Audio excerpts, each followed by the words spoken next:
ask a follow-up question and the conversation dies. You ask too many, and you've accidentally turned small talk into an interrogation.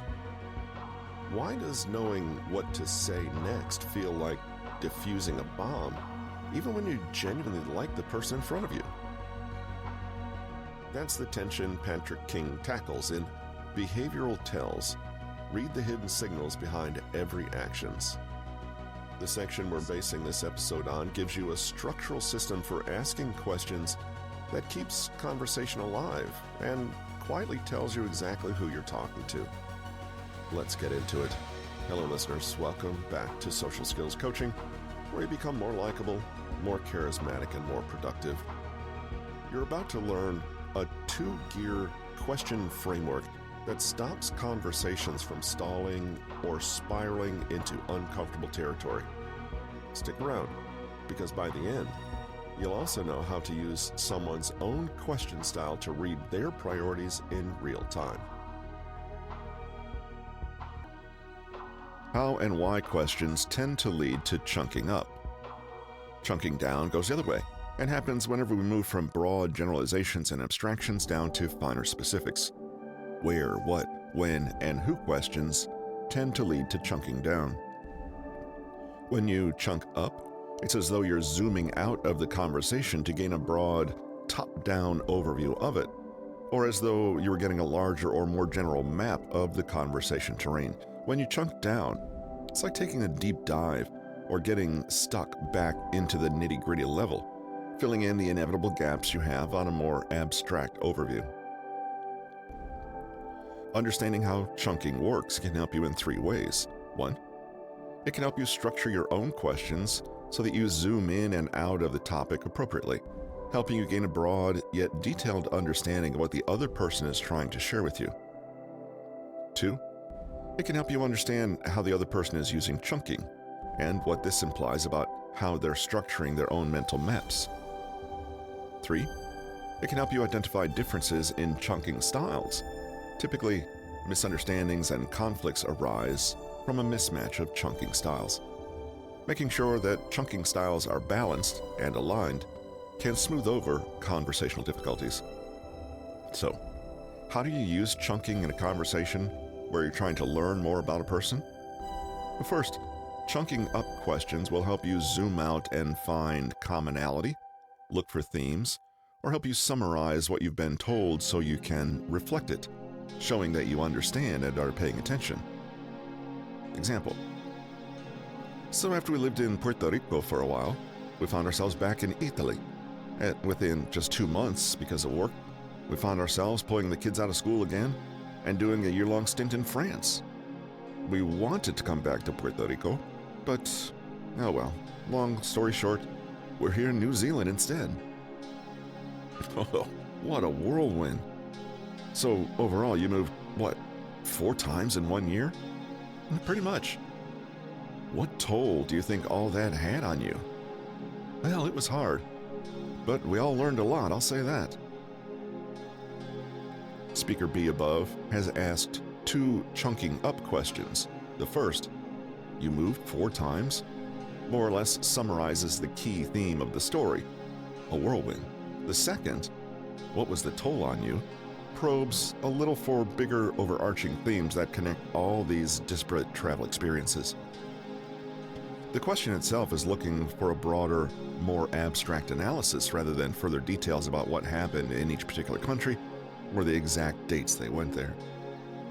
If Speaker B continues asking these kinds of chunking up questions, eventually the pair might find themselves having a very detached and abstracted conversation. Indeed, about how humankind has always been nomadic, the resilience of children, globalization, the philosophical and political implications of being dislocated from the land, etc. Now, if A and B are enjoying this, it may be a good conversation, but it probably won't be a conversation in which they learn much about one another as people. Adding some chunking down questions will not only make for a more balanced and comfortable conversation, it will also allow more personal and detailed information to come through. The devil is in the details, but so are people's more interesting idiosyncrasies.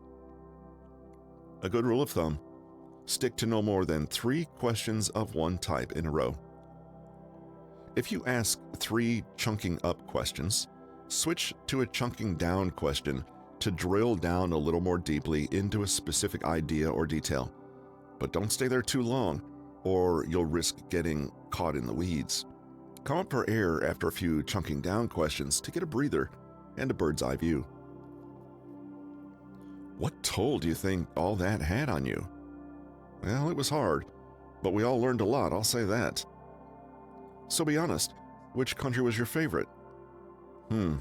Honestly? I thought I'd love France, but it was nothing like I'd imagined. I'm really loving New Zealand, which I never expected to. Well, what surprised you most about France?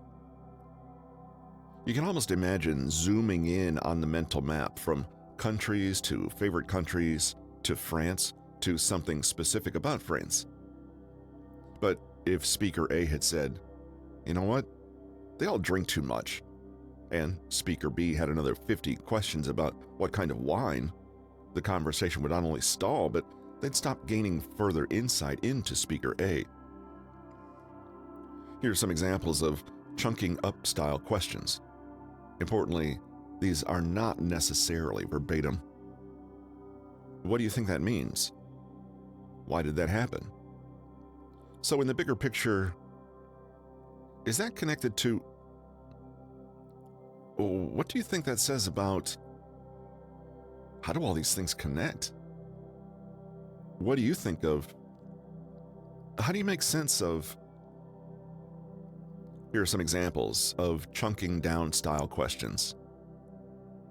How did you like that? What happened? What happened next? When? Who did that? Tell me more about... If you make sure to balance the ratio of chunking up and chunking down questions in any conversation, you'll likely keep things moving along at an enjoyable and balanced pace. But remember to pay attention to learn more about your conversation partner. Do they continually ask chunking up questions themselves and respond most enthusiastically to chunking up questions from you? This could mean a few things. Organizing, analytical, and pattern-seeking questions typically show intelligence, awareness, and mastery of a topic. This pattern can also hint at a desire to be personally and emotionally distant from a certain topic.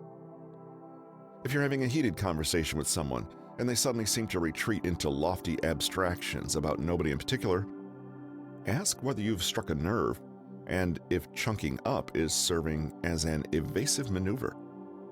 Do they continually ask chunking down questions or respond most enthusiastically to yours? This could indicate a narrow, focused, or even enthusiastic sense of attention to concrete matters, but it can also signal a lack of insight and critical thinking. People who are most comfortable continually chunking down might be running the procedural metaprogram, bored or lost in a conversation that doesn't anchor directly onto something in their literal lives in that moment, signaling that they're interested not in the topic at hand but in you. You'll notice that people who flirt, for example, are seldom having a deep and meaningful conversation. Finally, if you do know that someone prefers chunking down, pay attention to the kind of questions they ask to gain insight into what they're primarily focused on. Are they more interested in people, places, what happened, the prices of things, family connections, the sequence of events? If you're talking very generally, notice what triggers people to dive deeper into detail. They're communicating what inspires and excites them. By the same token, someone who repeatedly chunks up while you're trying to chunk down might be telling you that they don't find that particular topic very interesting. You may be wondering if every question is potentially a chunking up or chunking down question. The answer is yes. That said, there are also questions you could ask that act to keep the conversation at more or less the same level of depth, i.e., they neither chunk up or down, but stay at that same level of focus. At the end of the day, it's not any particular question itself that will yield greater or lesser insight into someone's character. Rather, it's how that question is used. This is why it's important to create hypotheses in your mind to explain your perceptions and observations. That way, you test that observation through targeted questions. At the same time, you listen to their questions, what they're probing for, what they're focusing on, and what that tells you about their motivations, priorities, and thinking style. We've discussed a few methods so far: listening for word clues, identifying metaprograms, noticing overall language use. But each of these is relatively weak on its own. When combined, they become incredibly powerful. Have you ever heard people say that they've spoken to someone for hours, or even known them for years, and yet they know nothing about them? That's because their conversation lacked strategy and focus. With a little practice and awareness, though, you can be the opposite. You'll be able to talk to people for an astonishingly short amount of time, yet see more clearly into the depths of who they are as a person. Here are a few last hints and tips for asking questions that will help you fine-tune your people reading skills. As a rule, begin with open-ended questions and lead to more closed ones once the flow of conversation is established. This neatly maps onto the habit of asking more chunking up questions first, and then, after you've gained an overview and the person is more comfortable with you, you can drill a little deeper with a closed question that probes for a specific detailed answer. Be careful not to ask too many questions of any kind. It will feel like an interview or interrogation, and the person will definitely register that the exchange of information is imbalanced. Try posing some questions as statements. For example, "You're one of those super smart people, so I bet you learned all sorts of amazing things while living there." Such statements ask as questions since they spur conversation and inspire the other person to tell you what you want to know. Extra points if you can be a little unexpected or controversial. The way people jump in to respond tells you a lot about where they are psychologically. Smart? Well, I certainly didn't feel that way at the time. Quite the opposite, actually. Finally, one final tip is to work on the delivery of questions. When you ask, use a friendly, related tone of voice. Don't use eye contact. Only once you've asked the question, pause, and then make eye contact. This body language acts like a nonverbal invitation for them to speak and communicates your respectful interest in their answer without being pushy. Finally, pay attention to their eye contact. Avoiding your gaze or looking away may suggest their desire to avoid that question. Summary: a great way to get information about a person is to ask targeted questions. The best questions are those that appear on the surface to be asking about something unrelated. We can use the Kipling method, 5W1H, who, what, where, when, why, and how, to help us structure our efforts to gather information that will help us understand a person better.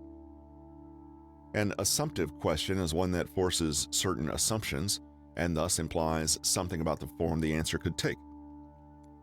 The way someone responds to these implications can speak volumes, so notice what they focus on and what they dismiss. The questions that people ask you can also reveal their own assumptions, biases, and preconceptions.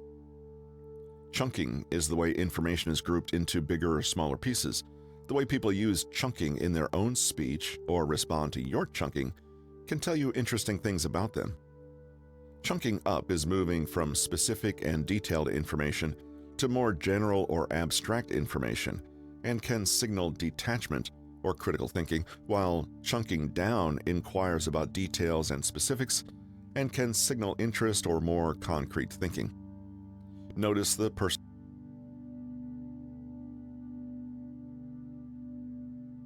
Chunking up finds the big picture.